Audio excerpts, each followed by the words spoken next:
So I was just sitting here watching a video on Shea Alexander, and I guess the performance that he put up. I didn't even finish watching the video, but it had me thinking. And the question came up about his alleged foul baiting issue that he has, where he will seek out contact, he will over exaggerate certain contact plays and but that, which I think is a normal thing now. That's what all the top players are doing. I've even seen Boston players, which that's my team, Boston players do it.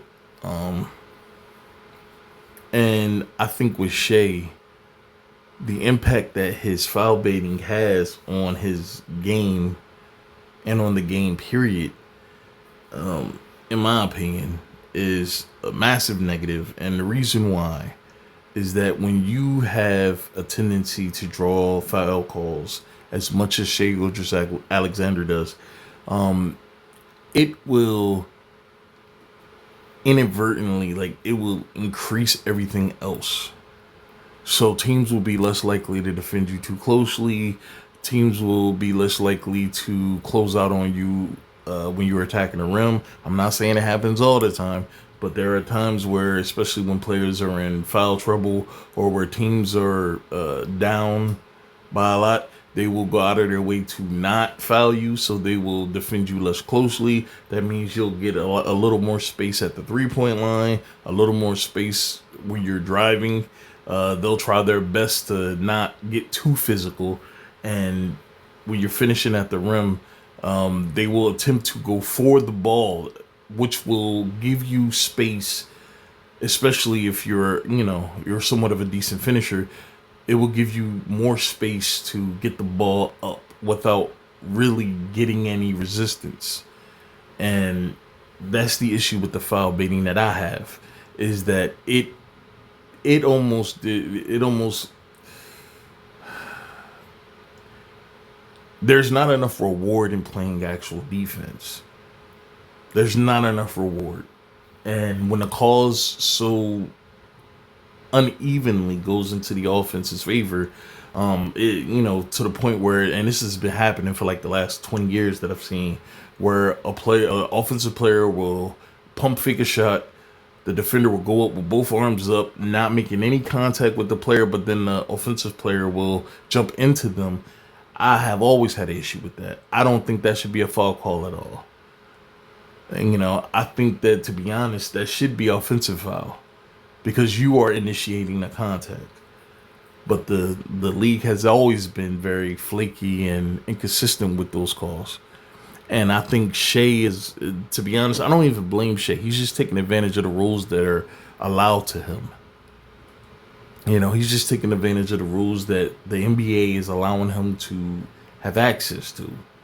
And anybody knows, if you want to be an effective player or an effective worker in the field, you're going to take advantage of every loophole that you possibly can. And that's what he's doing. But I was sitting here thinking about this. I think that his foul baiting will have teams defend him less, which means that his points per game are going to go up. They're going to go up. The more aggressive he is, they're going to go up. And it's going to take some time, but I wanted to look up because I'm looking at this number, his free throw attempts per game. Wait, hold on. Nah, this is I think it's right here. This is a per game thing, yeah. So his free throws per game is high, but it's not as high as I've seen. I've seen players like a Russell Westbrook or James Harden that plays a similar style of basketball that he does. I've seen him with higher free throw numbers in the same amount of games that he's played. So, but I want to go back and I want to see. So I want to research, and it's going to take some time because there's a lot of games I got to go through, and it's a lot of years that I got to do it. But I want to see how many of those, like, where does his free throws per game like inflate, versus good teams versus bad teams versus close games versus blowouts. I would assume that he's shooting less free throws in blowouts because it's a blowout. You know, you don't need to be as aggressive as if the game was close and you're trying to get a bucket versus a bad team where your team is good enough to beat them versus a good team where you're going to need everybody to be at their best to get the job done. I would think in games versus good teams and close games, we would see probably a larger number of free throws by Shea than in a blowout versus a bad team. So I'm gonna go and I'm gonna look that up. But I just wanted to put that out there, man. I think that this is bad because it will discourage defenses from actually showing any physicality.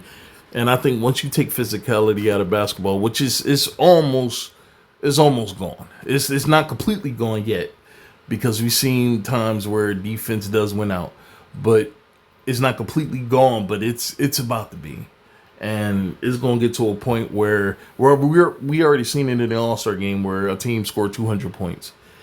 Pretty soon, regular season games are going to have like probably 400, 350 to 400 points between both teams. We're going to get to that place where it's just going to be a 3-point fest and there really is no defense. And I just think Shea's taking advantage of that, which kudos to him. I mean, it is what it is. If they're calling it, they're calling it. But that was it.